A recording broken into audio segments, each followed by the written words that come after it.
Hello and welcome to Non-Stop Wrestling Chat. My name is Barry and this is your Raw review. Fuck me, was this a shit show? No, I'm kidding on guys, it was a wee bit better than last week. Nothing too special, but yeah, it's a small touch better. Aye.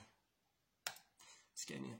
Before we do guys, don't forget to hit like, subscribe and that beautiful notification bell, and let's get started, the reason why you're here. So we kick off with AJ and Omos, what the hell he's called, in a New Day. They kind of kick off the show with a lot of words that was uninspiring, but it was there. Then we get the WWE Tag Team Championship match. Right after it, the New Day versus AJ and Omos. AJ and Omos got the win. 1 star. I'm guessing they really want to get into this Omos guy. Hopefully they do. Hopefully they get behind him, support him and get him working really well. I'm just not into it at the minute. No saying I'm going to be into it in the future. At the minute, I'm not into it.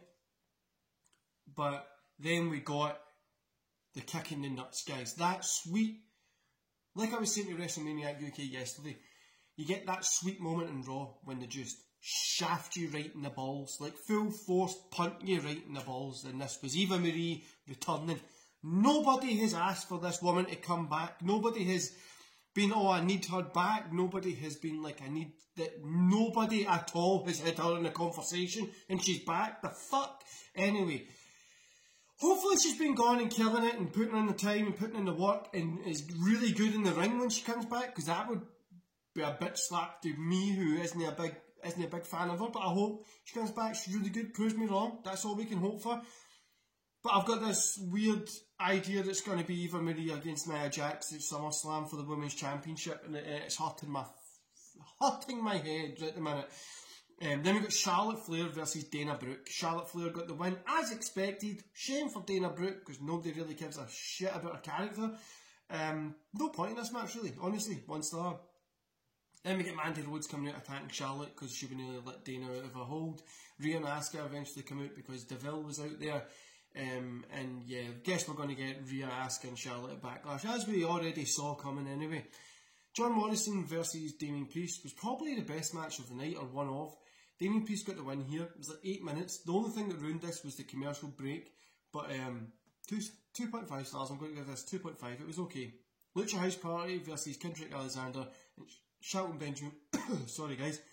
I'm not even going to review this. Lucha House Party got the win. Alexander got on the mic after it, and pretty much they broke up the remaining part of the Hurt Business, or if it is the Hurt Business, or whatever it's called. But they broke it up, which was shit.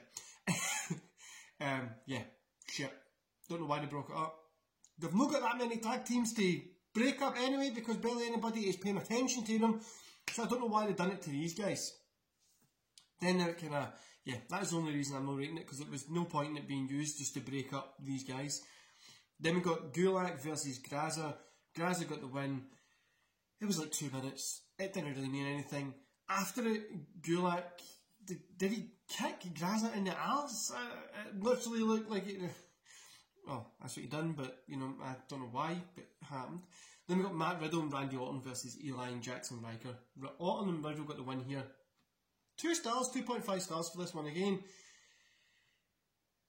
It was a 5-minute match, you know what I mean? It's not going to be anything special. Riddle and Orton, I'm really enjoying that kind of thing. We all know how this is going to work, right? They're going to build this right up to SummerSlam, break them up on the run up to SummerSlam, and we'll get Riddle versus Orton, which will be a good match. So we're going to at least one good match happening at SummerSlam. Sheamus versus Mansoor. Sheamus wins via DQ. I'm not even going to rate this really. It was at 4 minutes. Nothing special. It was okay. Nia Jax and Shayna Baszler versus Naomi and Lana. Jax and Baszler got the win. 2 minutes. Then we got Braun Strowman versus Bobby Lashley. Bobby Lashley obviously got the win here. Good match for what it was. I mean, it was nothing great. I'm already tired of this Braun, Lashley and Drew kind of thing. Like, I don't really care about it. I'm literally not interested in it at all. People are saying they're buzzing for the triple threat match and stuff like that. Me, don't really care for it. It's probably going to be okay. Probably going to be good. It'll be enjoyable. But honestly, yeah. Overall, 1.5 to 2 stars for tonight's Raw, guys. Slog to watch. Really was. The Orton and Riddle thing was probably the best. Like I say, they're probably going to get that up till SummerSlam. Priest looked good against Morrison, which Priest is always going to look good because he's a really good wrestler. But yeah, it was a little bit better than last week. There's a positive note. It was a little bit better than last week. But if it was me advising you to do anything, is just go check us out in the highlights on YouTube. Go watch the highlights. Don't bullshit watching it. It's not worth your 3 hours of your life. I wasted it when I was at the gym this morning, watching this boring shit. But and why is Eva Luton, whatever she's called, coming back? Who has asked for this woman to come back? And if she was coming back, put her in NXT and get her to build her way back up. That would be cool and viable and get the fans to try and like her. Get her to try new things. Get her to try and work new things. That would make sense, but no. But like I says, Riddle and Orton was probably the best thing of the night. Priest looked good. Don't give a shit about anything else that happened else in the show. What were kind of weird talking segment to build up a triple threat match at Backlash for the women's division, which will probably be a really good match, but they're only 3 women that are really meaning anything, and more than likely, you know they're going to drop it to Eva Marie. Maybe, hopefully no, but you know, no, wasn't for me. Honestly, guys, I'm not going to bullshit you. This just wasn't for me. It was hard to watch. I'd just recommend you go watch the highlights, see it, and don't waste your time watching 3 hours of this shit. It was yeah, it was hard.